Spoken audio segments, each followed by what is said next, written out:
Good evening, everybody. We are live tonight at lifechurch.tv.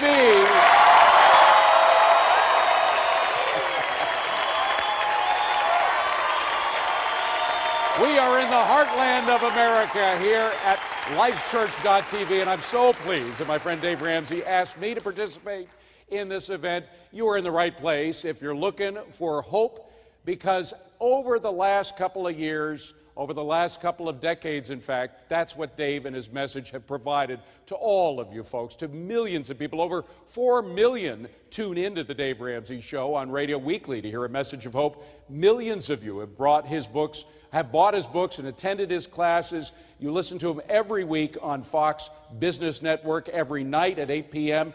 The Financial Peace University, of course, looking for hope. And over 1 million of you have now joined together tonight on radio, the Fox Business Network, and over 6,000 locations. It boggles the mind around the world to participate in this, one of the largest webcasts in history, looking for hope. Like I said, if you need some hope, if you need some answers, you've come to the right place. This is it, ladies and gentlemen. Without waiting 1 second more, let me introduce my friend, the man himself, the one and only Dave Ramsey.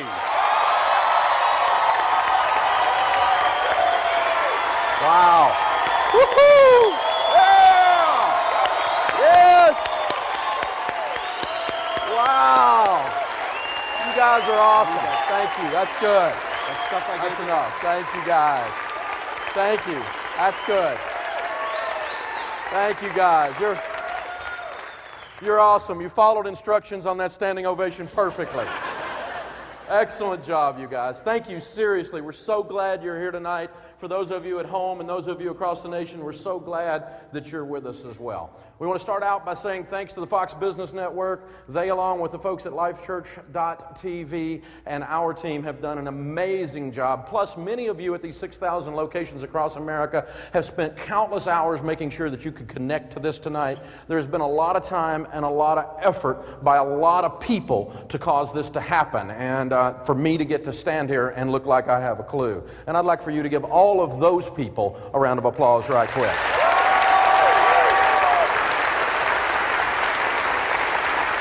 Thank you.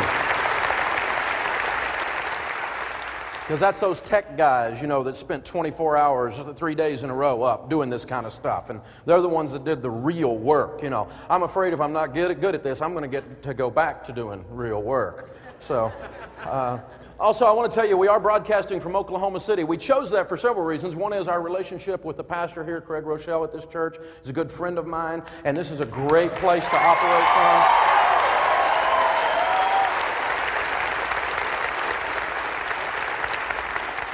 And I don't believe in coincidences, but I'll tell you an unintended thing that happened. We are doing this from Oklahoma City, talking about hope. 14 years ago this week was the Oklahoma City bombing.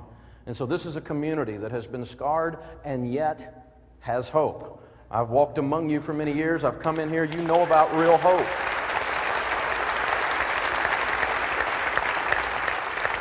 And I like the idea of Oklahoma City. Is another reason we picked it out, honestly, was just a few hundred miles north of here is the actual geographical center of the United States of America. And I'm convinced the center of America is where hope really comes from. It probably doesn't come from Washington, D.C. So, now, let's kind of begin to unpack this for a few minutes here together. For the last couple of decades, almost 3 decades, 25 to 30 years, America has had unprecedented prosperity. We have been doing really good. And as we say down south around Tennessee, we say things like, we kind of got fat and sassy. We kind of wasn't watching what we were doing. And you know, when you're a little bit prosperous, I know I am, and I know you are, you get a little bit sloppy. And America got more than just a little bit sloppy. And when you're a little bit prosperous, you even get a little bit sloppy in your philosophy of life and your philosophy of handling money. Because, you know, stupid is not being stress tested. It's not getting a stress test on stupidity. When things are going good, you can kind of cover it up if the economy is going good. You know, in other words, when things were going really good, any idiot could make it. You know, even a turkey can fly in a tornado, y'all.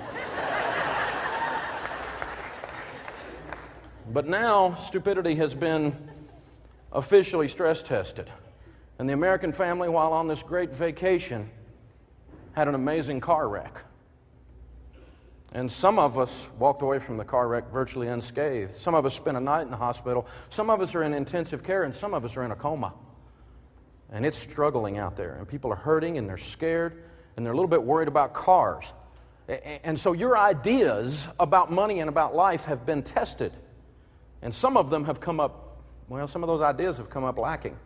They didn't work, and they don't work. I've got a good friend that says often, he says, you know, when the tide goes out, you can tell who was skinny dipping. And last fall, this thing went into crisis mode, and it went crazy, and everybody's kind of going nutso, and you know, Wall Street, it starts to have fear and starts to have a panic, and it passes it down to Washington, and Washington goes into full-blown panic, and they pass it off to the media, and they go into hysteria. Sound like a beagle chasing a rabbit every time I turned on the news. You all know what I'm talking about? Scared me to death.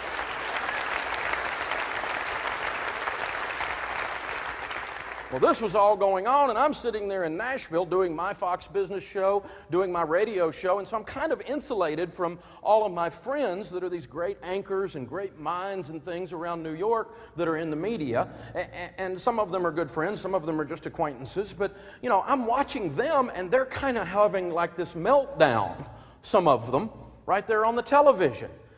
And I'm going, guys, what are you so afraid about? I'm sitting here in Nashville. I know there's some foreclosures. I know there's some job layoffs. I know the stock market's down. But why are you in complete freak-out mode? And I'm going on the air trying to tell people, stop, stop. I feel like that guy at the end of Animal House. You remember that? When the parade's coming, at the end of the parade, and he's like, stop, and they all run over him, you know? And that's kind of how I felt. I was like, no, it's okay. We're okay. We're okay. And then I had this weird experience. My friend Mike Huckabee started his show on the Fox News Network, and Mike called, and I was honored to be on the very first show that he did, and he called and asked if we would come up and do the show with him, and Geraldine Ferraro was going to be on there. And of course, we're talking about the economy because the bailout package was right before Congress, and President Bush and Paulson and everybody's pushing this thing. So I went up there, and I go on the Mike Huckabee show, and we taped it in the morning. Y'all probably don't supposed to know that it's not live, but and then they played it that night, you know, and as soon as I finished with the Huckabee show and talking to those people, and some of those people were kind of a little bit scared and all this, and I went across the hallway and I did Neil Cavuto's Saturday show with him, and I'm hanging out with Neil, and Neil's like, Dave, you think it's going to be okay? And turned the microphone off at the break. Dave, you think I said, Neil, you're smarter than me. You're way smarter than me. Why are you asking me stuff like this? And I could just kind of feel it in the air. And we went across the street from the Fox there in the corner there in Manhattan. There's a real nice steakhouse, and my wife and I and another couple were having dinner there, sitting across the street from Fox. And there's this about 9-foot or whatever red ticker tape thing that runs along the side of the building with the latest news. If you ever visit, you'll see that up there. And along the side it says, gold sellers can't find enough gold. People are buying it too fast. Stock market plunges. Unemployment goes up. And I'm watching all this bad news scroll down, and I had a weird experience. Fear suddenly just melted over me, and it ran down my spine, and my stomach knotted up. And I suddenly started thinking to myself, I wonder if all of this thing where I'm saying it's okay, I wonder, and I'm the only one hardly saying it, I wonder if I'm wrong. I wonder if we're going to lose everything. I wonder if the whole economy is just going to implode and we're going to have a whole different government or something. I wonder how, and I started wondering these really weird, crazy fear thoughts. And I didn't say anything to mess up anybody's dinner, and we went out from there, and then we went back to the hotel room, and I started talking to my wife, and I said, Sharon, this I might be wrong. We could lose everything. And she's like, who are you and what'd you do with my husband? You know? And honestly, we stood there and talked about it a minute, and it suddenly hit me that as a Christian, as a person of faith, I probably knew what was going on. I had encountered a spirit of fear. And I began to pray, honestly. Now, some of you, that freaks you out, but I talked to my dad, and it doesn't freak me out. And the fear left, and honestly, I got to...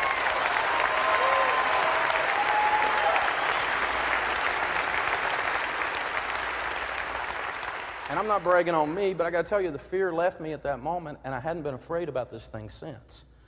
Because fear is not a fruit of the Spirit. It's not how things work. And so as I looked at that, I started realizing why my friends, some of them were melting down and others of them were not. And it wasn't necessarily a faith thing, but it's whether or not they had taken fear in.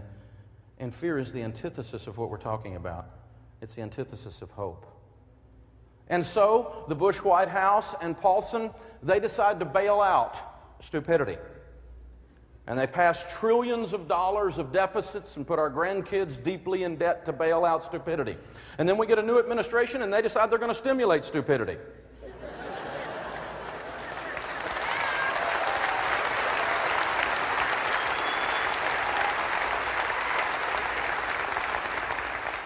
So as you can tell, I'm not a big fan of government interference in the marketplace.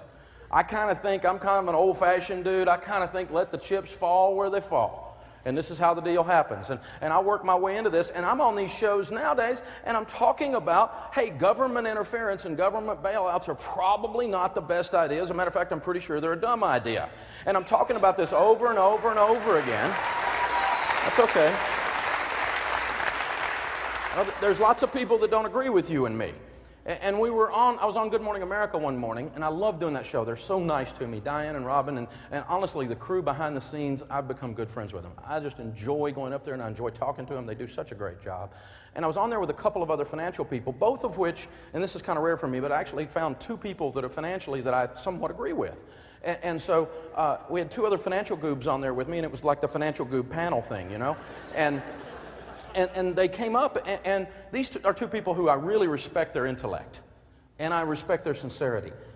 And one of them, as we were talking about this government thing, she turned to me and she said, Dave, everybody knows that the government is going to have to help turn this around. And the other guy looked at me and he said, most economists agree, Dave, that we have to have government involvement to bring this around.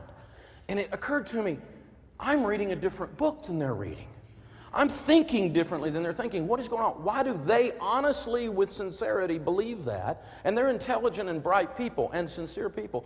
And yet I'm perpendicular with them and I don't think that. What is wrong with that? And I kind of had to go back and thought process how I learned about economics and go through those things. So let me kind of take you on a little journey, if you will. Cambridge in England. In 1905, a young man graduates in mathematics. Now, if you think back just a little bit in general history, you'll know that England at that point was coming from being run by kings and queens, a monarchy, and being owned by kings and queens, moving towards capitalism / socialism mix, whatever it is they've got now. And they were passing through along that spectrum, and at that time were dead in the middle of what you and I today would call socialism. So this young man was trained and grew up in Cambridge in the middle of that.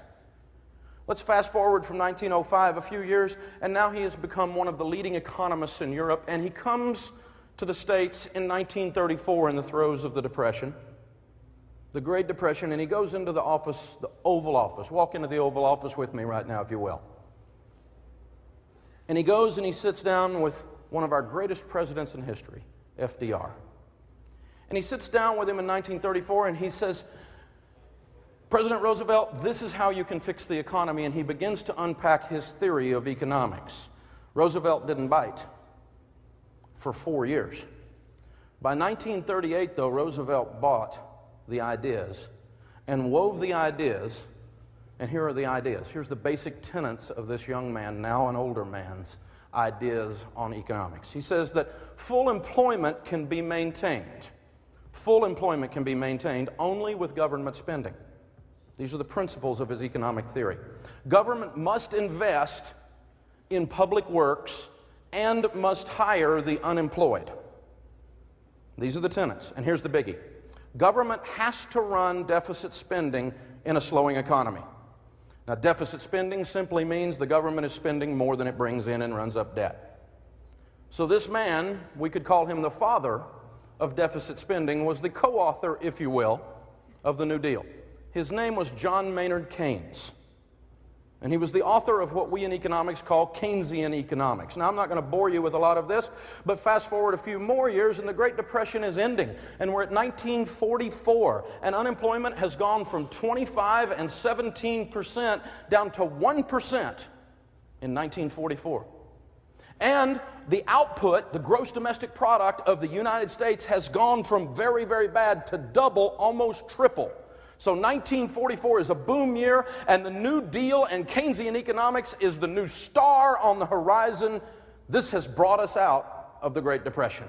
And this is what we are taught in textbooks today when you take economics in the average university in America. It's what I was taught. It's what my two friends sitting on the couch with me at Good Morning America were taught, that this is why it works. And here's the flaw. They forgot to do an overlay of history. December 7th, 1941 was the bombing of Pearl Harbor. I just gave you statistics from 1944, 3 years later. There was a reason there was 1% unemployment. All the men were in the military fighting, and the women were in factories building tanks. That's what was going on. There was a reason that government spending was working. It wasn't working. It got credit for what World War II did. And so when you hear most economists, just remember, most economists were trained in academia today, and in academia today, Keynes is a superstar. However, a few years ago, there was a guy who came along and won a Nobel Prize for challenging his ideas. He's the modern father of capitalism. His name is Milton Friedman. Now, Milton Friedman began to challenge these ideas and say, they're wrong. And see, that's what I'm doing in a sense tonight, because I believe that you can be sincere and you can still be wrong. You can have a good heart and want to help people, and you could do it in a stupid way. It happened to me one time. How many of you have ever done something stupid? Raise your hand. How many of you that didn't raise your hand have a problem with lying? We've all done something stupid. I was 22 years old. I got out of college, and I went to work for this propane company. And they had this wonderful new invention that they had not done very good research and development on. It was about this big. It was called the Daisy Diesel Booster. It was invented by this wonderful man who knew a lot about that kind of thing, and I was enthusiastic about it because the idea was that they would shoot a little bit of propane through this thing and control it into the diesel engine, making the diesel engine run more efficient and get better gas mileage. Now, if you can take a fleet of trucks and make them get better gas mileage, you can increase profits. This thing is huge. So I call up a family friend that I had known all my life, and my parents knew before I was even born, and I said, he owns all these quarries with those great, huge uke trucks to carry rocks in. You know, the ones the size of a house. You all know what I'm talking about. Say yes. Yes. And I took those little Daisy Diesel boosters over there and I said, this is going to save you guys a bunch of money. And we put those on his trucks, and you know that those little things blew those trucks up?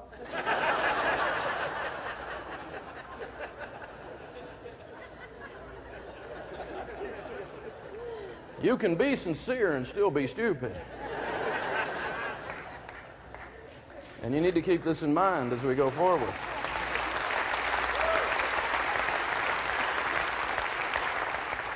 Milton Friedman said the Great Depression was produced by government mismanagement rather than by an inherent instability of the private economy. History suggests that capitalism is a necessary condition for political freedom. So economically, as we discuss hope tonight, economically speaking, what is the source of our hope? Well, I'm a believer in capitalism. But now, I'm not a believer in the capitalism that we've been seeing of late in some places. We've seen an abuse of capitalism. Michael Novak said it well. He said, our economy rests on a three-legged stool: political freedom, economic freedom, and get this one, moral restraint. Those of us that are in business are called to serve our customers, not milk them like a cow. We're supposed to take care of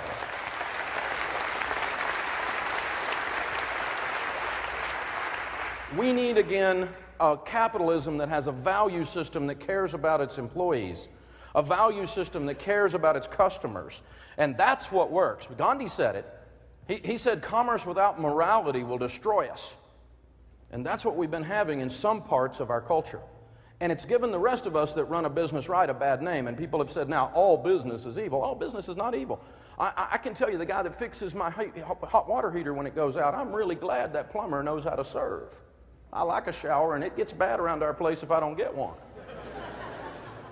Ralph Waldo Emerson said, doing well is the result of doing good. That's what capitalism is all about. Kenneth Blanchard says, business is like tennis. Those who serve well win. And my friend Rabbi Daniel Lapin, who is an Orthodox Jewish rabbi, has a wonderful saying. He says, when you do really good with your money, and you do really good with your business, and you go serve a customer well, kind of like a waiter serving you at a table, When you serve customers well, when you write a book that helps someone and touches their lives, when you put on a network that touches people and helps them, when you put in a hot water heater for a guy that needs a shower, when you serve customers well, they give you certificates of appreciation. Profit is the applause that your customer gives you. If you open up a restaurant and the food's cold and the service is bad and the prices are high, you're going to close, and I say good. You should close. We shouldn't bail you out. You're freaking lame.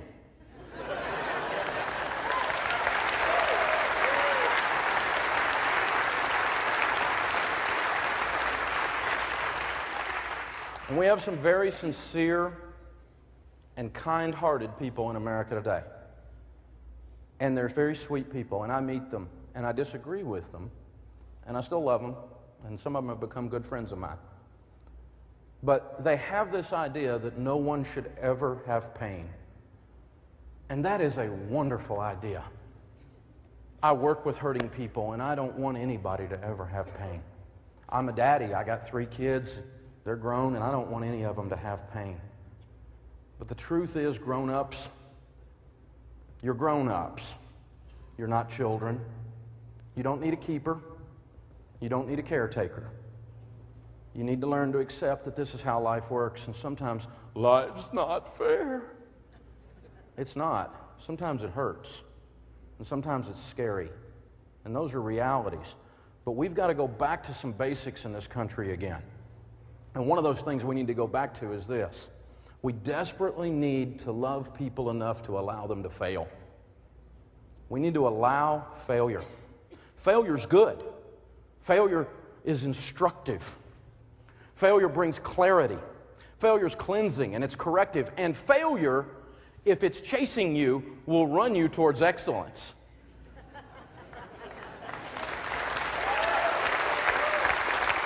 If there's no chance that you can fail, you have no reason to be your best. If there's no chance that you could lose your job due to dull, mediocre, cruddy performance, then why would you work? You say, take it easy, and you mean it. Why? Failure needs to be an option. A little desperation is good for the soul. That's why when we've got folks on our team in marketing that have straight commission, I had one of them come in the other day and he said, I need a little higher base. And I said, no, you need to make some more sales. I said, dude, your raise is effective when you are.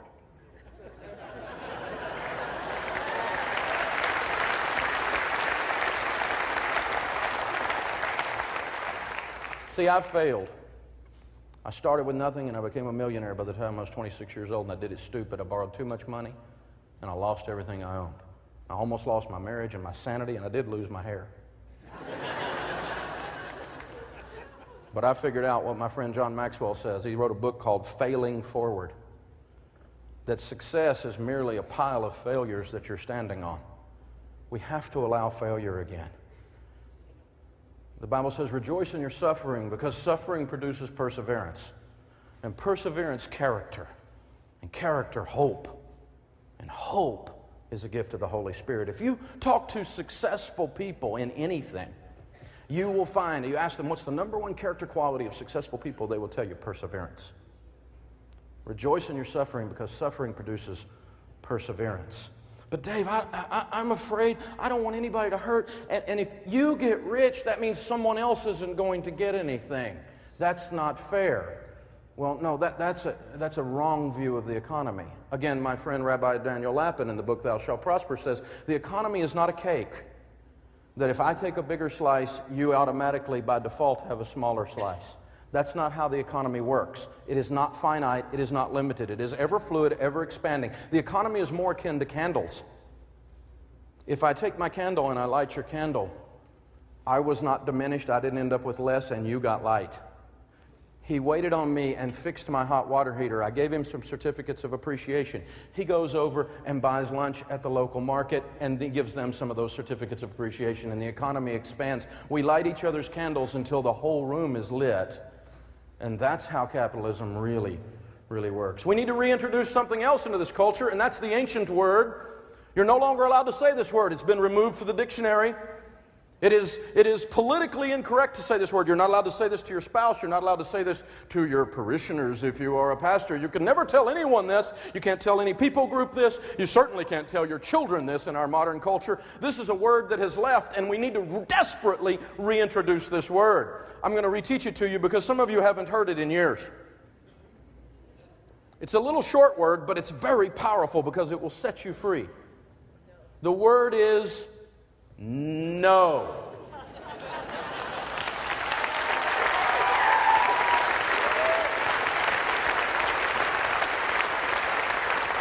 You press your tongue towards the roof of your mouth, make a kissing motion with your lips, blow air past and release. It sounds like this. No. Say it with me. No. No, you're 16, you can't have a new Corvette, you're incompetent. You get a 94 Chevette. No. No, you'll kill yourself in that thing, and I'm a loving father, and I don't care if you don't like it. The answer is no. No, you can't buy a house. You're freaking broke. You're going to lose the house. No. And we're not going to securitize all of this stupidity and sell it on Wall Street to hedge funds either. No.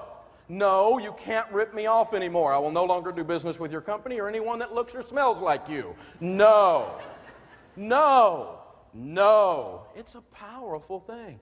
No, you can't buy this house. When broke people buy houses, you know what they get? They get broker. That's why they call them real estate brokers.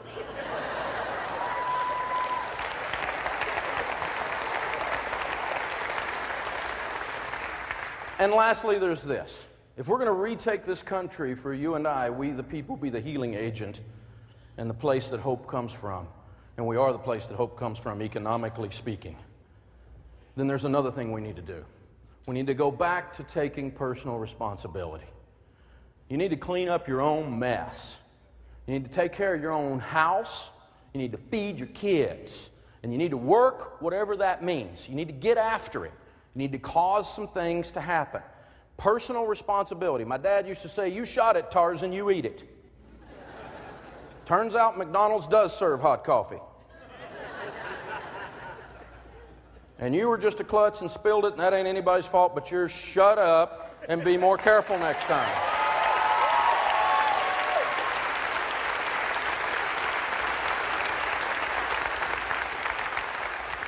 Well, they superheated their coffee. They deserve to be sued into oblivion. No, they don't. You're a klutz, and you're rationalizing. Stop it. Take responsibility for your mess. When I went broke, I spent about 6 months whining. Have you ever whined? I thought it was a little-known form of prayer.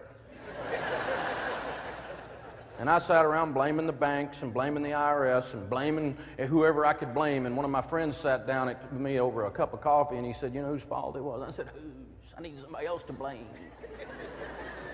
He said, it's your fault. And he said, son, if you keep holding on to those lemons, you're never going to get any lemonade. Quit hanging on to your lemons. Let go. Take responsibility that you caused this mess. Yes, there were some things done to you, but you set it up where they could be. Your shields will be better next time. You'll be wiser. Learn your lessons and keep going. It's your fault. Around our place, we have a saying. We say, work like it all depends on us, pray like it all depends on God.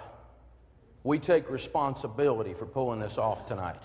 We worked with Fox, we worked with the Life Church people, and we all three took responsibility for pulling this off tonight. And sometimes some of my friends that are out there in Christianity, I believe in prayer, but sometimes Christians, prayer is code for I don't want to face reality. Sometimes prayer is code for I'm just going to sit back and do nothing, watch Oprah reruns, and hope my life fixes itself. You can pray while you're working.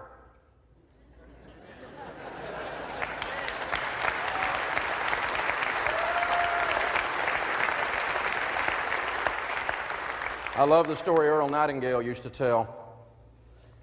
Great motivator. He said there was a preacher walking along the country lane, beautiful country lane. He came across the top of the rise, and below him, as far as he could see, was this gorgeous farm. The rows in the farm were perfectly laid out. There was not a weed in this thing. The fence rows were clean. Everything was nice. And as he kept walking, the little house began to come into view. And he could see the little house there, and you can see it in your mind. It looked like a Norman Rockwell painting. I mean, the picket fence is white and clean. The bushes are trimmed. Everything looks just right. And as the preacher comes up to the end of the row, the farmer's coming out the end of the row working. He's got sweat and dirt dripping off of him with his overalls. And the pastor says, "Farmer?" He said, "Yes, sir." He said, "God has blessed you with a beautiful farm." And the old farmer leans back and he says, "Yes, sir, he has. And I got to tell you, I tell him every morning I'm grateful for it. But you should have seen it when he had it all to himself."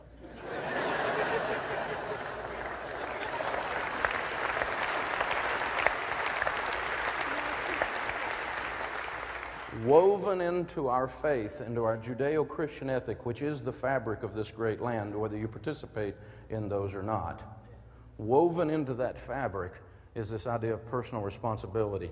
The Bible says the diligent prosper. And so what we're going to do tonight is we're going to talk about some of the things that people across America want to talk about. We're going to take calls by Twitter. We're going to take calls by Facebook. We're going to take calls by text. I can't even name all the ways. Some of it's so cool I don't even know what it is. Email, phone calls. Some of you in this audience are going to ask questions, and we're going to talk about the economic situation.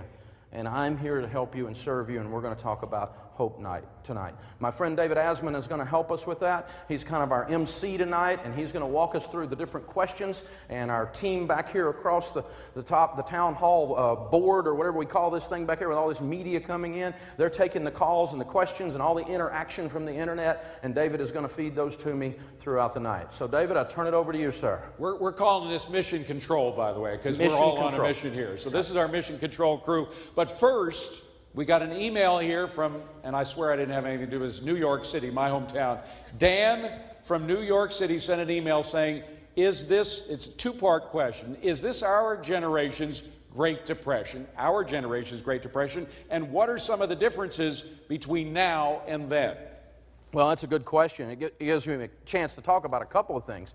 One is, I hope that this is this generation's Great Depression, in the sense that the children of the Great Depression were permanently changed and were more responsible with money from then on. So in that sense, I hope it is.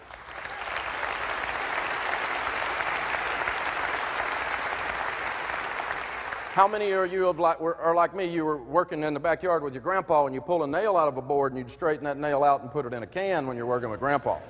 I mean, that's a different generation. And so in that sense, I hope we've gleaned something from the pain and the fear and the scare that we've had. Is it the Great Depression? And I've heard political people say, this is the worst since the Great Depression. This is as bad as the Great Depression. I've heard media and political people on both sides of the aisle make these ridiculous statements. In every case, either because they're in a freaking hysterical panic themselves, or because they've got an agenda and they're trying to pass something and want you and I to be scared enough to allow them to do it. I don't know which it is, but they're out there pitching that this is the Great Depression. This is nowhere near like the Great Depression. As a matter of fact, it's not even the worst recession since the Great Depression. How's that? Let me walk you through a couple of numbers. The Great Depression, unemployment was 25%, and there were real breadlines, not people with Gulf Streams lined up at Congress. Okay?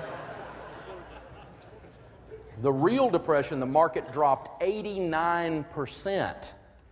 The stock market lost 90% of its value. Okay?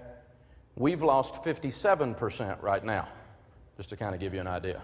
1973-74, with an energy crisis and a president and a vice president resigning in shame, the market dropped almost as much as it's dropped now. It dropped 50%, and it took it 61 months to recover, 5 years and 1 month before it came back.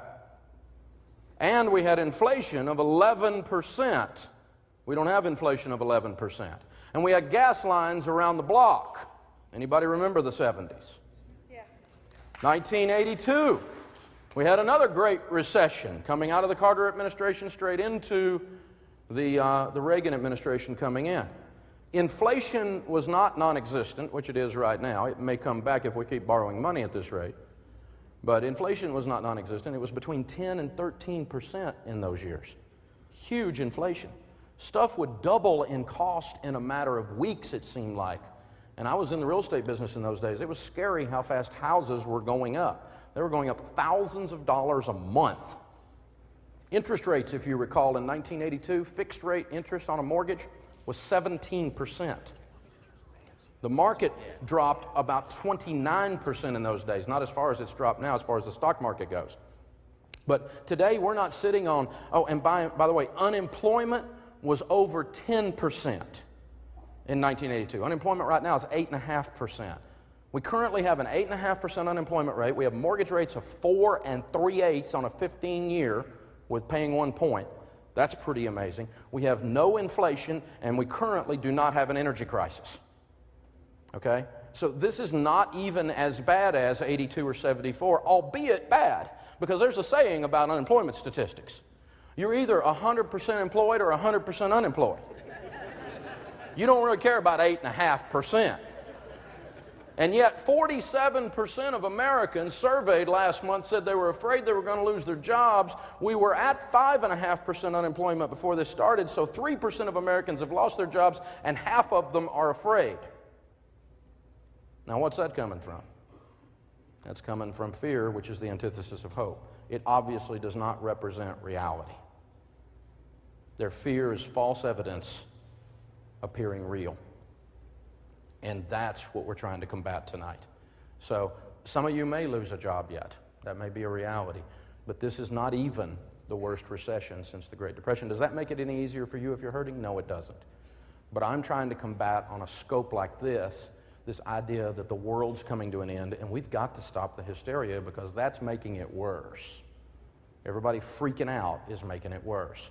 All right, David, what we got next? Well, we got a newfangled machine. It's called a telephone. I don't know if you heard about it, but we have Laura handling telephones, and we got a call from Jennifer from Little Rock, Arkansas. All right, Jennifer. Hi, Dave. My question is, because the nation's economy is based increasingly on debt, I have serious hesitations about continuing to invest in the stock market, even though economic wisdom says in the long run, things will turn up again. What other options do I have for investing? Okay, that's a really good question. A lot of people are worried about their 401ks because if you looked up, notice a lot of them look like a 201k. So it's, you look at your statements and it's gone down and we're struggling. Mine's gone down too. I've got a lot of money in mutual funds and I look and it's down. And so what do I invest in? And she said an interesting phrase. She said, even though wisdom suggests that long term it's going to be okay, but I've got this fear. Do you hear what's going on in people's minds? This is what's run rampant through the land. And I'm not picking on her. She's just a perfect metaphor for everything we're dealing with tonight. Here are some statistical basics for you that you need to understand.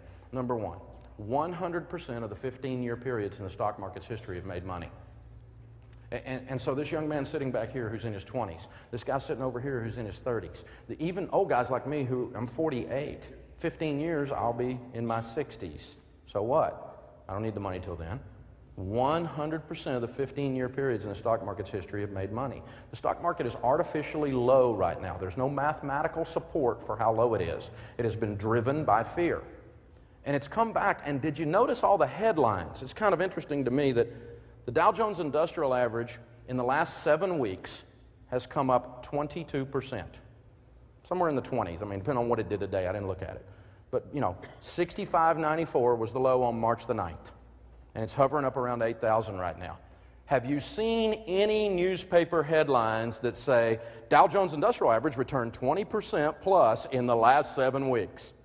And if you annualize that, that's like a lot of money. Not one person is reporting that or talking about it, except me, and I'm trying to calm people down.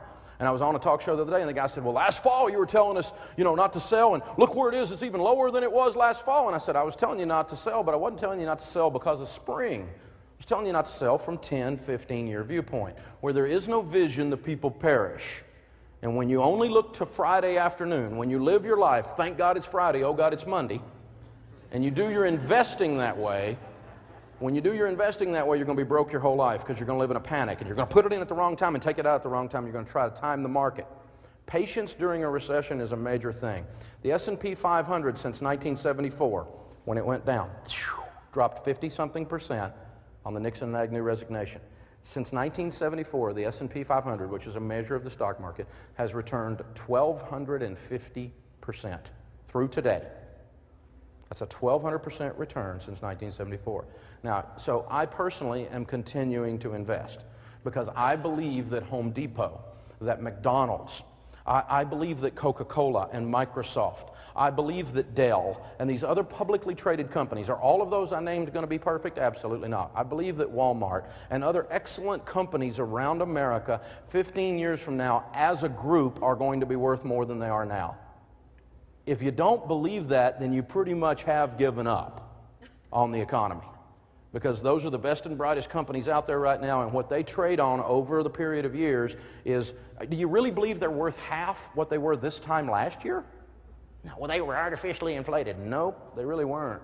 They were giving returns based on the profits that they were creating. They're creating less profit right now, so they are worth less. But do you think that they're worth half of what they were? I don't.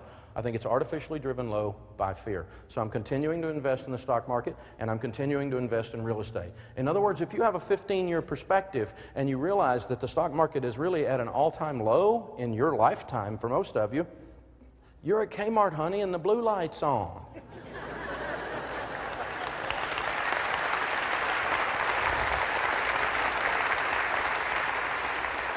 All right, David. From old tech, we're going to the newest tech, the Twitter technology. I still haven't figured out how to use it. This is Chris, our Twitter guy, and this Twitter comes from GB Slough from Tennessee. He says, bought my home in May 07, right before the bottom fell out. When can I expect the value of my home to rebound to the original price? Well, I don't know. I'm convinced that economic forecasters are there to give weather forecasters credibility.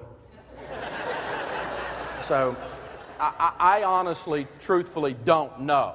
He who lives by the crystal ball eats glass, right? But I really don't know. But my opinion is, and it's probably worth exactly what you paid for it. This was a free event. And my opinion is that housing will probably lead us out of this recession. It will probably not be the stock market, and it will probably not be jobs. I think the stock market and jobs will come back as the economy starts moving, and housing will lead us out. And here's why I believe that. 4 3/8% interest rates, for one thing. We're at a 50-year low on interest rates. It is an absolute fabulous time to buy a house, and they're on sale everywhere.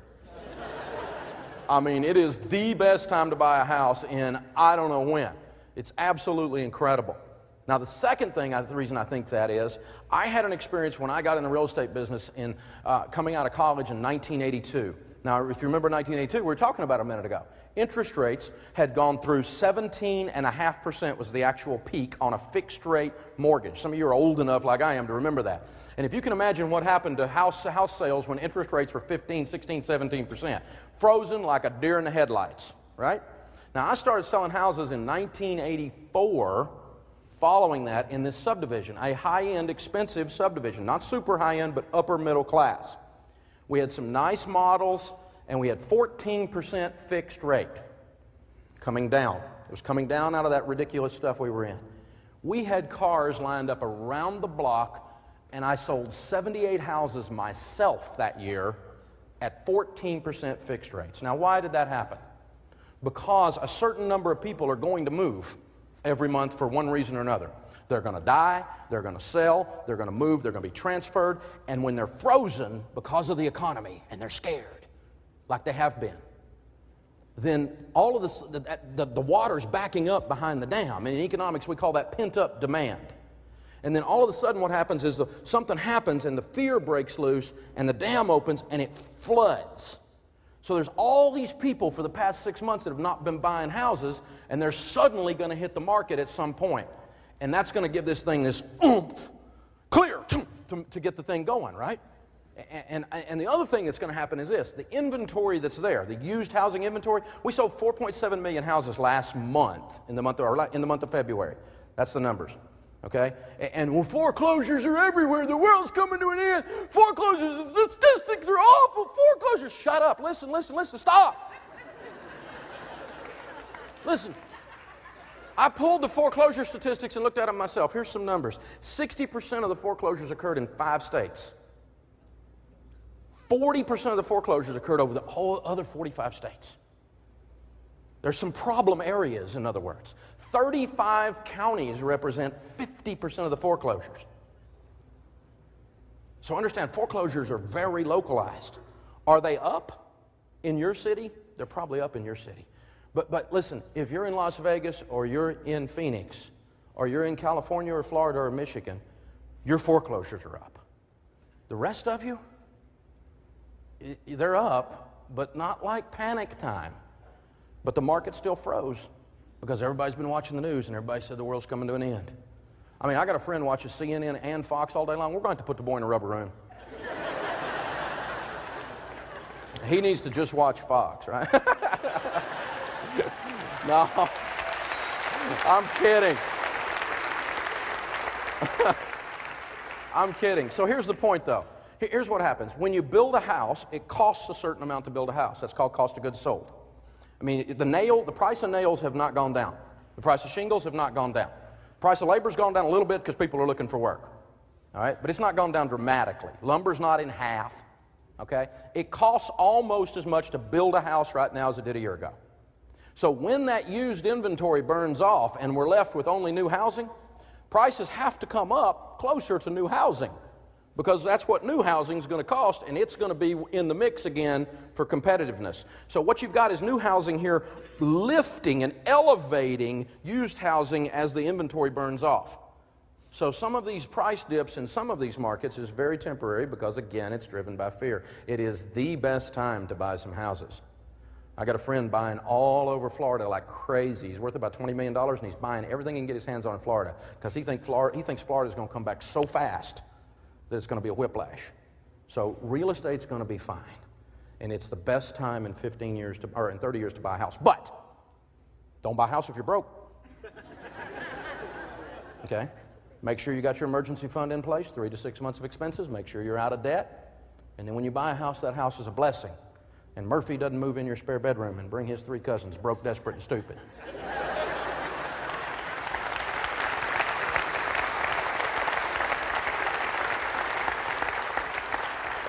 David? We're right over here in the audience, Kathy Conan from Edmond, Oklahoma. Good to see you, Kathy. Thank you. In 2007, my son was born, and I also went through a divorce.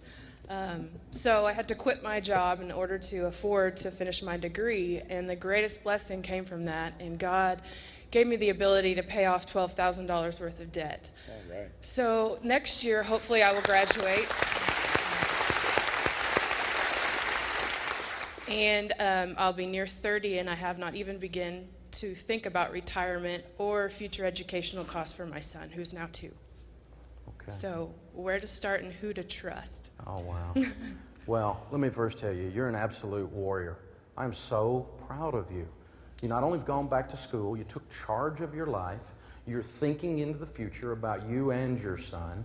You're epitomizing the personal responsibility that we've been talking about tonight. You're the reason that America's going to be okay and people like you. I'm very proud of you.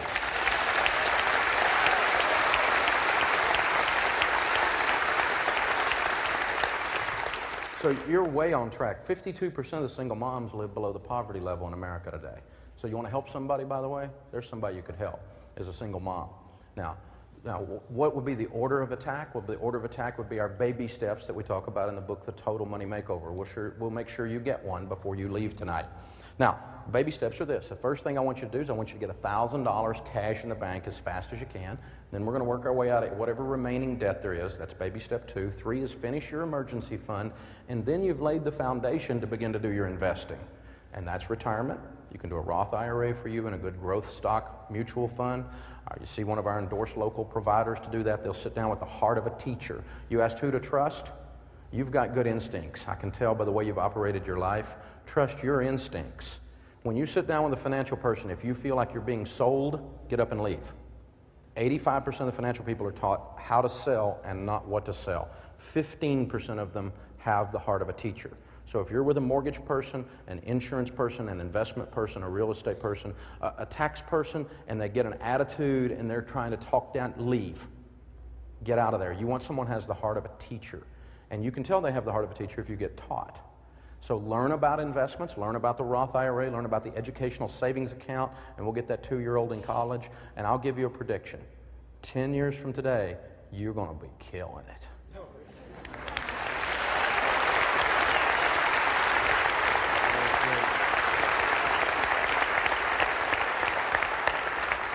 Dave, if you can look up at the monitors there, we got a YouTuber calling in, a video call in. Go ahead. All right. Hi, Dave. Chris in Indianapolis here, and I have a question about my bank. With small banks being taken over by big banks and all the big banks on the verge of going out of business, it seems, how do I know my money is safe where it is, and should I move it somewhere else? Thanks for all you do. Bye. Gotta love YouTube. It's made everybody a star. You know, it's great. And I'm a star in things on there I didn't intend to be a star in. Well, here's the deal. I don't do business with big banks because they have no soul. I do business with a small local community bank and your local credit unions because I can still find somebody in there I can get my hands around their neck. You know what I'm saying? And the good credit unions have the NCUA, which is the FDIC of credit unions, and of course the FDIC now covers you for $250,000. Even if you're dealing with one of these big banks, it's owned and run by the government now, and don't kid yourself, okay?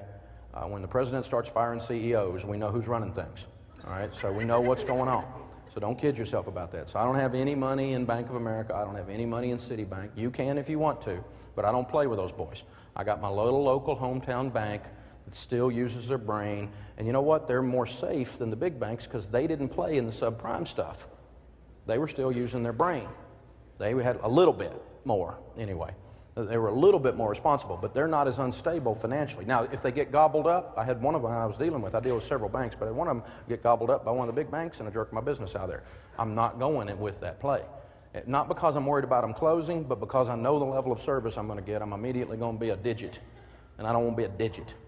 I like to see human beings on the other end of this. I don't mind paying people to serve me, but I want to see some people. Our receptionist still answers our phone at our office. You're not going to get a recording. Her title is she's the Director of First Impressions.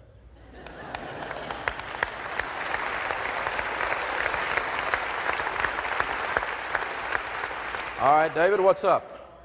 We got something live coming in here. This is Jazz. He's in charge of the text messages, and here's one. Dave, with all the money going into circulation, I add the trillions going into circulation, what do we do with our savings? Huge inflation is coming, right? Well, the end of the world has been predicted for years. And I think inflation probably is coming if we don't get Congress to slow down. I mean, a drunken congressman can make a sailor look crazy on spending. I mean, they're amazing. I mean, they absolutely are out of control up there. And so if they don't quit doing this, we are going to see some inflation because they're burning money is what it amounts to. And when you flood anything into the market, then it becomes worth less. You know, the reason that everybody wants like one of those Wii Nintendo thingies at Christmas is because nobody can get one.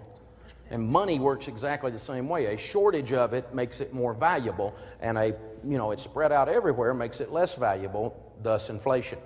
And so we will likely see some inflation if we don't stop these trillions and trillions of dollars in debt. Is it going to break us? No, I don't think our economy is fragile enough overall, over the scope of time, for the government to fix it or to ruin it. And so I think we're going to be okay. Now, if you're worried about inflation, here's what you invest in. Things that go up as inflation goes up. And that would be good growth stock mutual funds and companies that make the things that are going to go up in value. Thus, your profit's going to go up. How about real estate? Major component of inflation. Houses go up rapidly. I talked about that back in the 70s when houses were going up 1% a month, 12% a year.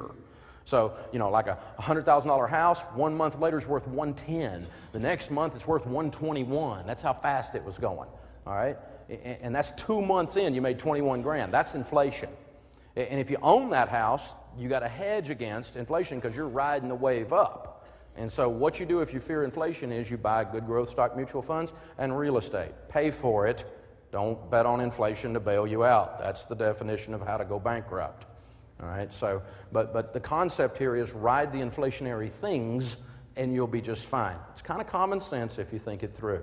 All right, David, who's up? Well, this is kind of related to the last question because it's talking about inflation. Want to hedge against inflation.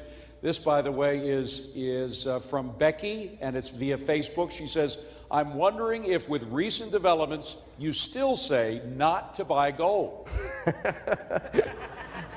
Gold. Everybody's talking about gold. I think gold is the Snuggie of investments.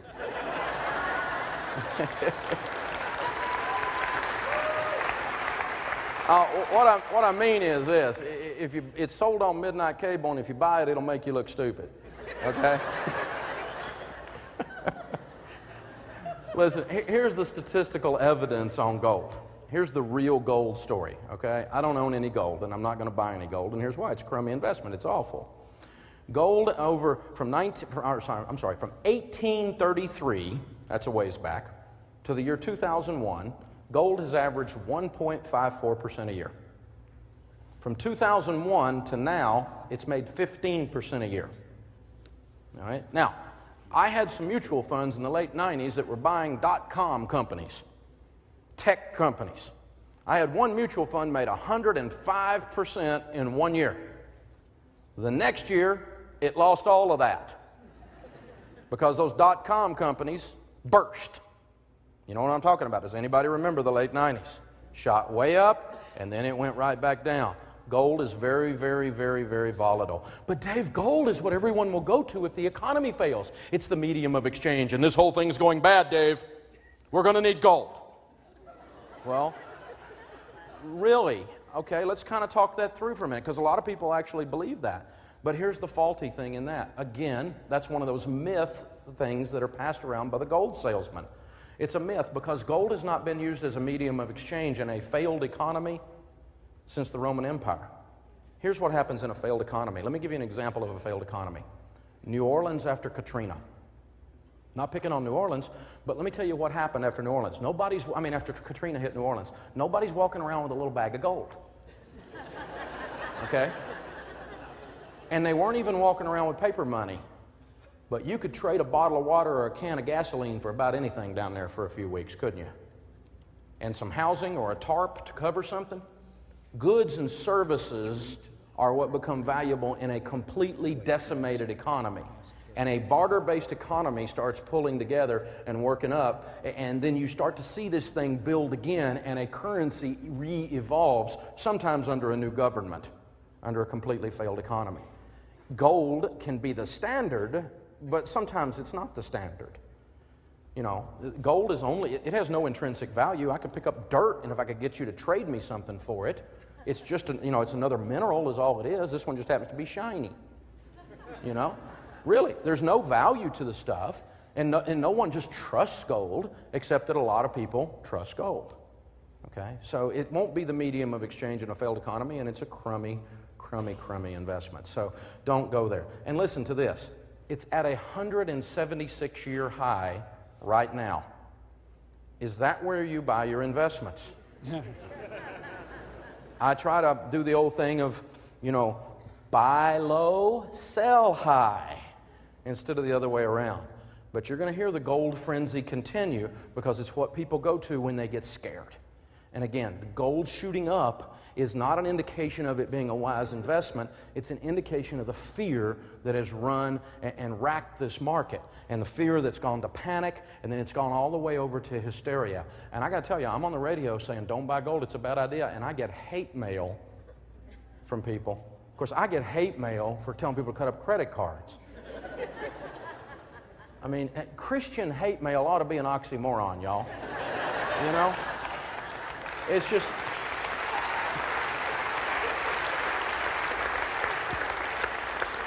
I'm not complaining, it's just humorous. Somebody always starts out with a scripture right before they tear my head off, So, you kind of got to think this stuff through. So, again, what I'm trying to do with all of this stuff is I want you to learn to just calm down a little bit and think outside the box. Don't believe everything that's automatically put in front of you. Don't even believe everything I said tonight. Go look up John Maynard Keynes. Go look up Milton Friedman. Go look up some of these guys. Read about them. We're going to put some of it on the website later for you to see.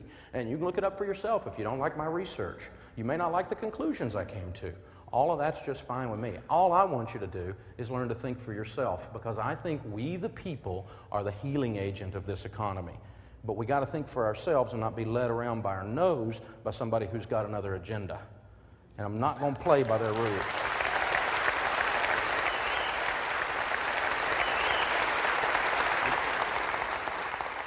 Let's go back to David and see who's up next. David, who have we got next? We have next an email from Elsa in Utah. Elsa asks, here's the email, with the economic situation, is it a good time to start my own tile business, or should I wait until the economy turns around? Wow. Well, I got to tell you, it's a tough time to start a business, particularly if you're going to go into a business that's associated with construction right now. It could be the perfect time, because about the time you get it open could be the time it takes off, but I don't know exactly what that timing is going to be, and that's part of being a grown-up, is figuring that out for yourself in your area. Is it always a bad time to start a business when the economy's down? No, I would submit to you that it's really a good time, because the weak competitors have been driven out of the market that muddy up things, and there's only the studs left. That's all that's left standing. And so you're going to have a dogfight, because you're going to be fighting against the best. But at least you're going to know exactly where you stand. And let me tell you, some of the biggest and best businesses in America were started in the middle of or just following a huge calamity of some kind. Bill Gates started Microsoft in 1975 in his garage. Now, Bill's done okay. And that's following the 73-74 major recession that we discussed earlier. Let's do an overlay on this history we're talking about. David Green, our friend from right here in Oklahoma City, from Hobby Lobby, one of America's billionaires.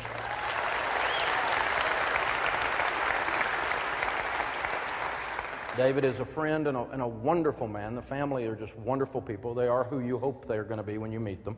They are those kind of folks. And David started Hobby Lobby in his garage in 1972 with $600. Now remember, 72 he started, 73, 74 was the worst recession. One of the bad three, counting this one, that we've ever had, and that's when he started it. Now last week, Hobby Lobby gave all of their employees virtually a raise, meaning that they went to anybody that was making less than $10 an hour and raised everybody in the place to $10 an hour. Why? Because David said, I need to love my internal customers just like my external customers, and while this recession was going on, our sales went up 5%.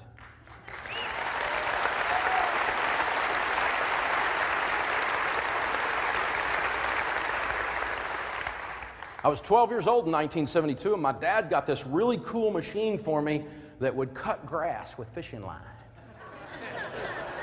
Because he had an idea I needed to cut some grass. It was called a weed eater.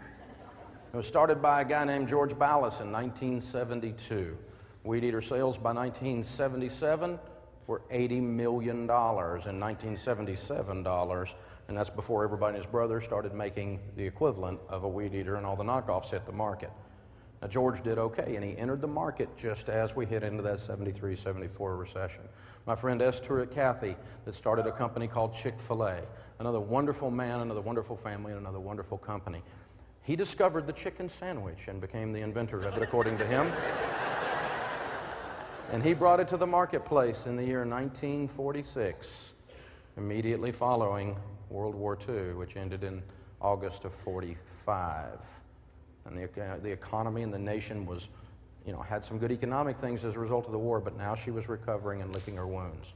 And so he started in that environment. Michael Dell started Dell Computers in his dorm room in 1984. He was 19 years old, just following the 1982 recession. So is it always a bad time? I don't know. We could ask my friend Mike. He's a great guy, and he said, Dave, I got to tell you, I had a Dave Ramsey moment. And I said, what are you talking about? And he said, well, I paid off my house a couple years ago, and I had $30,000 cash in the bank for my emergency fund. I hadn't any debt in years. That's why I come and hang out, is just to say thank you, because this stuff has turned my life around that you teach. And he said, here I sit in the middle of this recession. I've worked for this big corporation. I won't name them because he didn't give me permission to, but you would know the name, for 13 years. And one of my best friends is my boss. And he said, Dave, he came in the other day, and he walked in the door, and his lips started quivering, and his eyes filled up with tears. And he said, Mike, I don't know how to tell you this, but I've come in here, and I got to tell you, I gotta lay you off, man. And Mike said, I felt so sorry for my friend. He said, I just went around the table, and I gave him a big hug, and he said, I had to do that because I was starting to grin. Because he said, I'm completely debt-free. I got $30,000 in the bank. And he said, I'm thinking to myself, I wonder how big the severance is.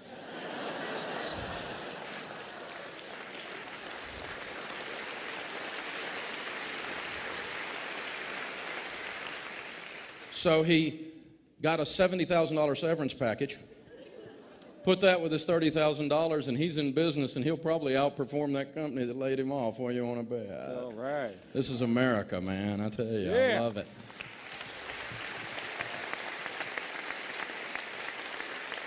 All right, David, who's up next? We go to the phone bank. Gail from Greenwood, Indiana. Go ahead, Gail. Hi, Dave Ramsey. My husband and I are 55 years old. We both have good jobs, but presently we're kind of slow on the retirement. Can you give us about 3 of the most important actions we should take to catch up over the next 10 years or so? To catch up over the next 10 years or so on retirement? Well, what we'll do is this. Well, I think there's no magic to catching up for retirement. The thing you don't want to do is, again, panic and get silly. When I do some of the dumbest decisions is when I feel a little bit desperate or scared and I think I got to make up time. And that's when you'll get conned and try to get into some kind of get-rich-quick thing that sounds too good to be true, and normally you would know it is too good to be true, but because you're pushing it a little bit trying to make up some ground, then that's the deal. So, what we want to do is we just want to be slow and steady. I read the book The Tortoise and the Hare, and every time I read it, the tortoise wins. Anyway, how do we catch up on retirement if we're a little bit behind? Well, the way we catch up if we're a little bit behind is we go slow and steady. You work yourself out of debt because your most powerful wealth-building tool is always your income. And if you can get control of your income again, you're able to go win like you've never won before.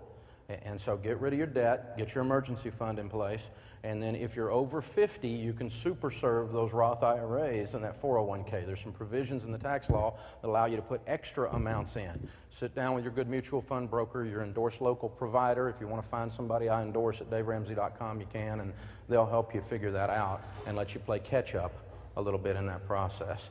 All right, David, I think we got time for maybe 1 or 2 more. Who's up? We do indeed. We're going to Mitz RN, I guess registered nurse from Dallas, Texas. There's a form. She says, I know you've said that the economy isn't all doom and gloom, but so many people I know, including my husband, are unemployed or laid off or can't find any work. Maybe it's just Dallas, Texas, but when is the unemployment job rate going to get better? Well, you know, I don't have really good news for you on that. I don't know. Again, that's an economic prediction, and the honest truth is I don't know. I told you a little bit earlier, my opinion is the jobs going down are the symptom of the economy slowing. They're not the cause. They're the symptom. And so creating jobs is not going to cause the economy to come back. Jobs are going to create as the economy comes back. In other words, when somebody goes and buys a washer and dryer again, then the washer and dryer plant's going to start making them again, and they're going to hire those people back. Okay? People start buying boats. The guys that make boats are going to show up again, that kind of thing. And so jobs are the symptom rather than the problem in this particular cycle.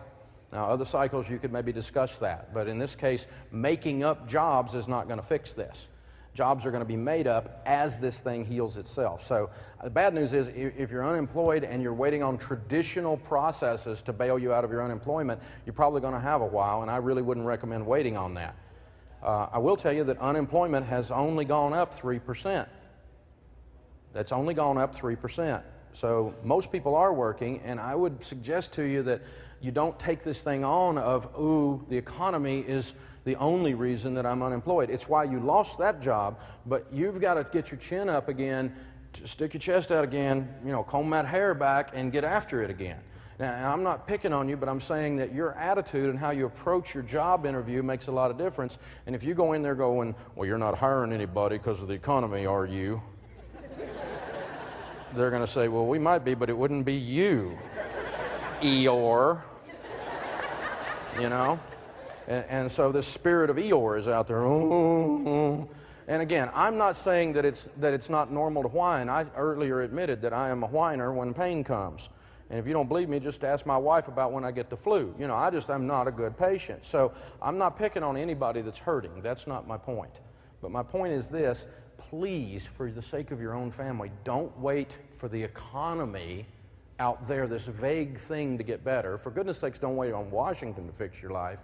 Go rethink your career track. Go like this lady a little bit earlier and take a class. Let's learn something new. Let's engage in a whole different thing. Maybe the field you were in was a bad idea to start with. Maybe you already, like Mike, hated your job and are kind of glad you're not there anymore.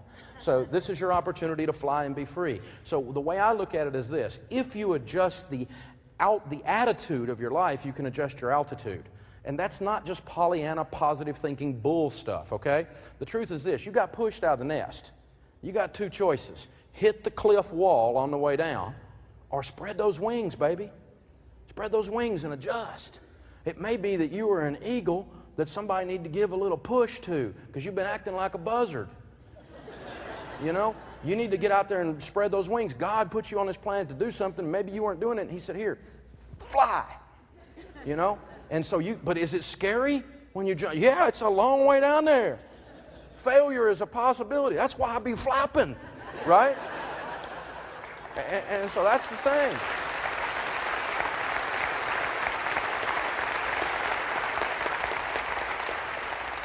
All right, David, one more. A little Twitter here. This is from D. Kaler from Georgia. How close are we to a cashless society? Do you see the dollar being replaced anytime soon? No, I don't.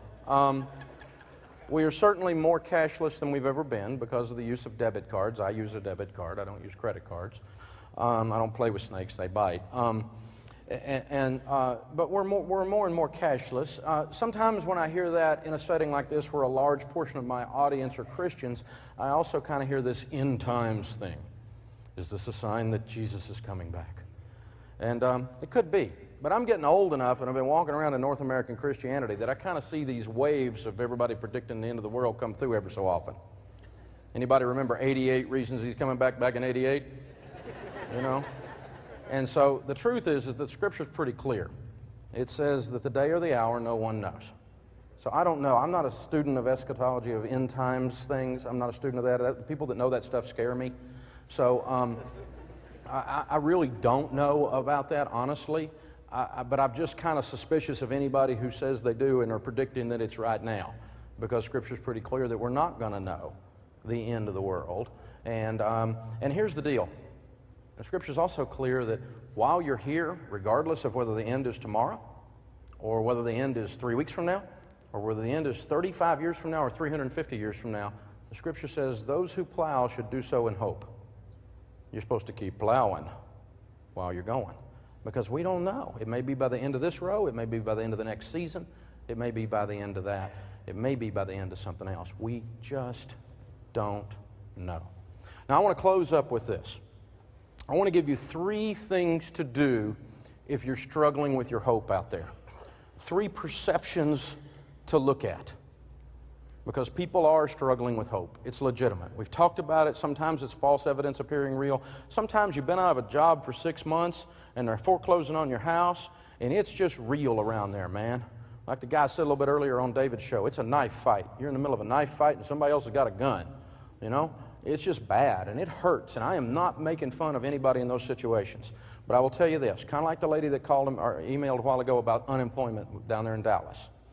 The first step, if you're struggling with hope, is this. I want you to get up. I want you to take action. I want you to get moving. When you get moving and install yourself and inject yourself into the situation, even if what you're doing doesn't seem to make sense, you're doing something. Activity just in your body releases proteins, endorphins, adrenaline. It changes your heart rate. You get a little bit of this stuff called sweat, which is good for you. You get moving, and you're out there, and you're just talking to everybody, and you may be driving everybody crazy, but you're not at home watching Oprah reruns. Okay?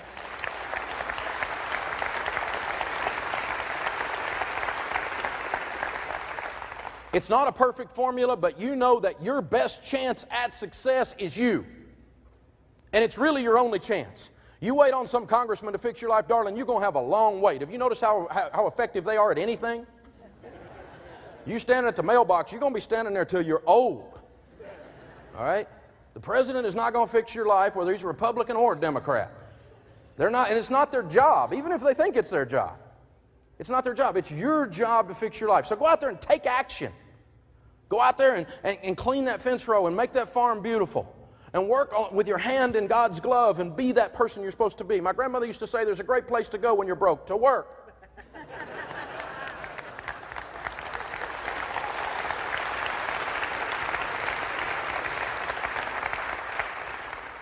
And again, it's an attitude. Our endorsed local provider, Larry Williams, who is a realtor down in Houston, Texas, one of my guys was talking to Larry the other day, and he said in December of 2008, in all of his years in the real estate business, that was the worst month he has ever had in the real estate business. But he kept doing the stuff he's supposed to be doing. He increased his marketing budget. He made more calls. He kept working the signs. He kept working with his sellers. He kept working with the buyers. He kept working the short sales. He worked everything. And February of 2009, in the middle of the worst recession since the Great Depression, Larry has had the best month of his entire life. He goes on to say, Dave, I just sold a $1.3 million home, and other homes this week are getting multiple offers. That sounds kind of weird. Is that the real estate market? Well, it is for Larry. Something to think about.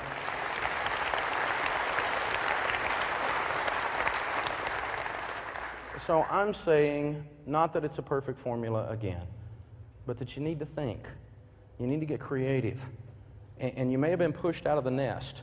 Activity is going to be your answer. Stephen Covey says in his book, The 7 Habits of Highly Effective People, the number one habit of highly effective people is they're proactive. They happen to things. Everything doesn't happen to them. That's the deal. Number 2 step, if you're struggling with your hope, don't participate in loser talk. You get around a bunch of losers, you know what you're going to be? A loser. I'm sorry if they're in your family. Everybody's got some. What is it the guy says? He said, God puts some people in our family just to, well, he actually gives us friends just to say, I'm sorry for your family. You know, it's, right? But the truth is, if you're hanging out with losers, you're going to be one. My friend Dan Miller, who wrote the book 48 Days to the Work You Love, says that there's research out there, which is a great book on careers, by the way. There's research out there that says that your income will be within 10% of the average income of your 10 closest friends. Some of you are going, I need some new friends. Dave, would you be my friend? Now, seriously, I mean, who you hang out with is the level you're playing at, right? And if you want to play at a higher level, don't you teach your kids that? They bring home the loser from the school and you're going, you ain't dating him. You know, we don't do missionary dating. You send him back to the pound, you know? Isn't that what we do? We talk to our kids about that stuff, and then as adults, we hang out with these people. Now, I'm not saying you shouldn't minister to somebody that's hurting. You should. But you shouldn't involve yourself with them to the point that they begin to have influence on you.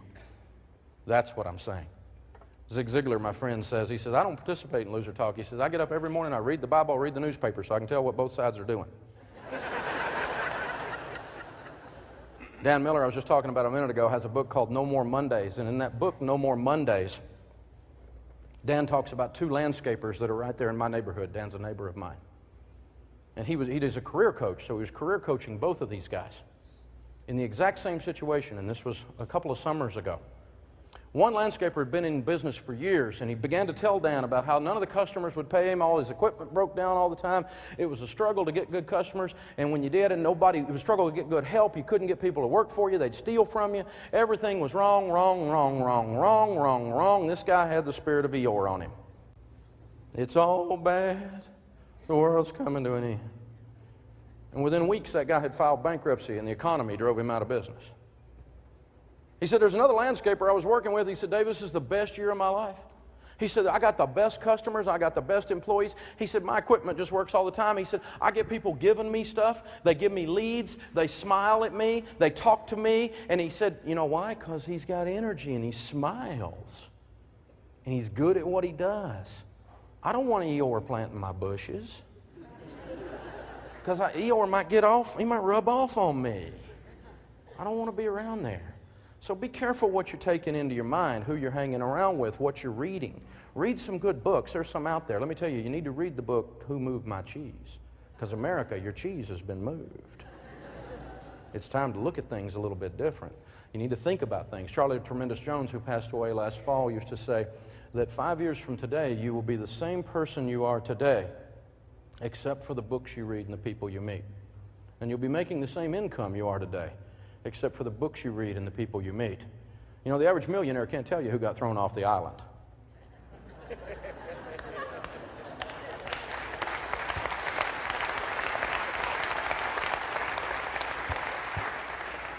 You got to beware of loser talk, because loser talk will set you up. And if you just even read a sign that's a negative sign, you will believe things that aren't true sometimes. I've got a sub shop right down the road from me there in our area. And this sub shop had the most fabulous young man working in there. He was a manager, an assistant manager. I don't know what he did exactly. His name was Jonathan. Still is Jonathan. But Jonathan was the manager of the sub shop, and this guy was incredible. When we walk in the sub shop, as soon as I walk in the door, he'd say, "Hey, Dave, you want your regular and number 2 without mayo or whatever?" He'd call out my order.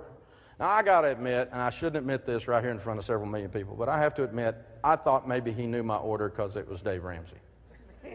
Now, I'm ashamed to admit that. Because my 17-year-old son came in right behind me, and he's like, "Hey, Daniel, what do you want? You want that normal turkey will you get with white? And those extra pickles, and I know you like olives."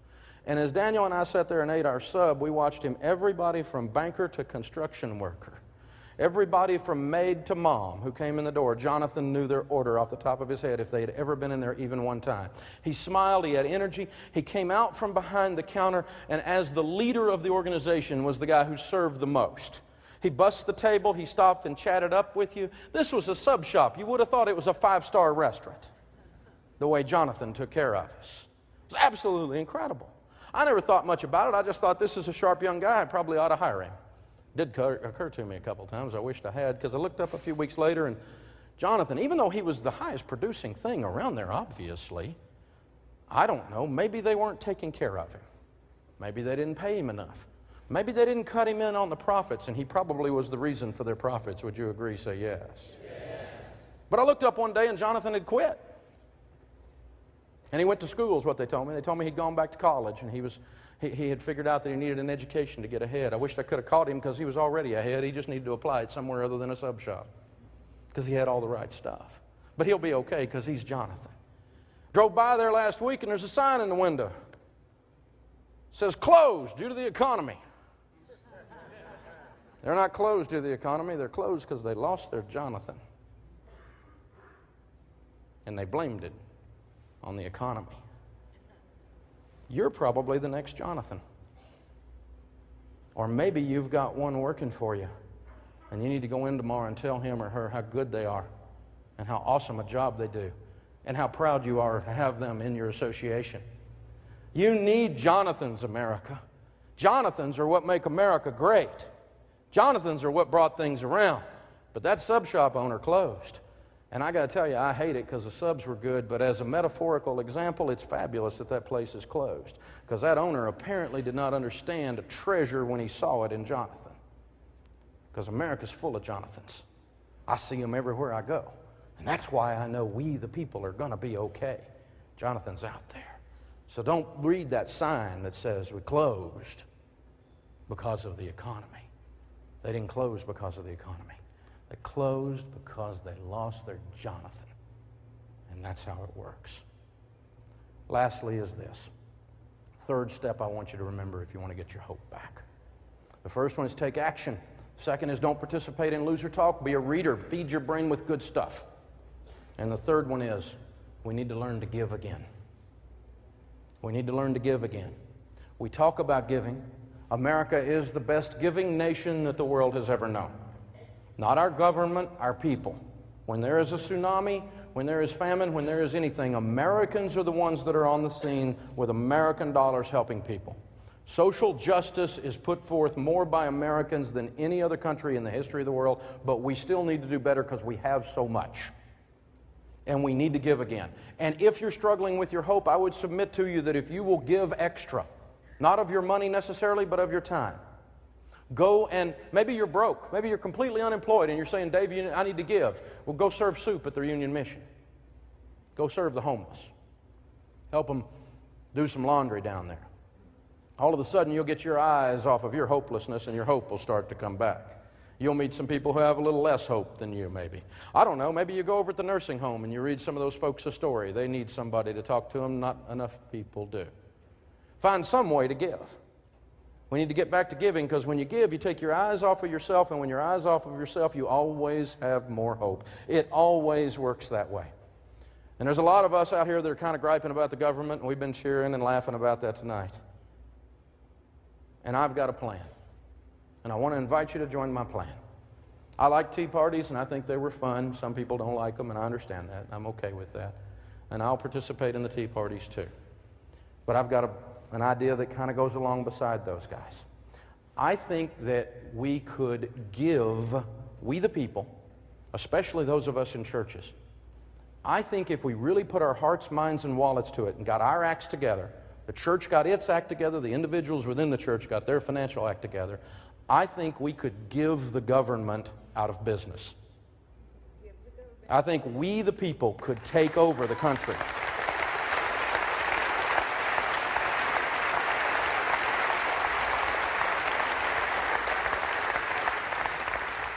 Again, my friend Rabbi Daniel Lapin says this.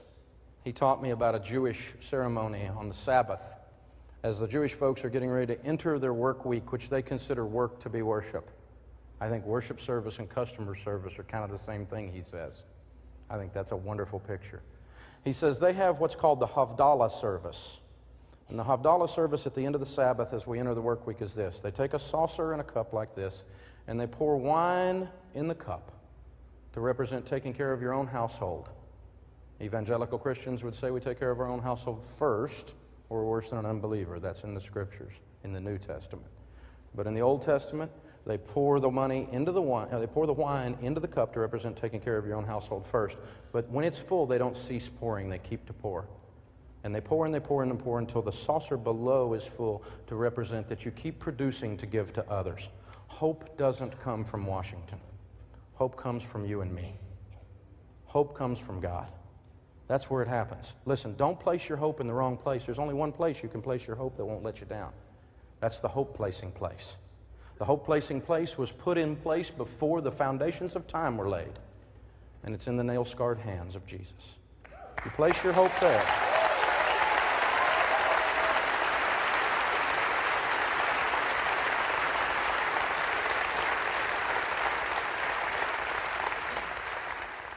If you place your hope there, that's the only one that won't let you down.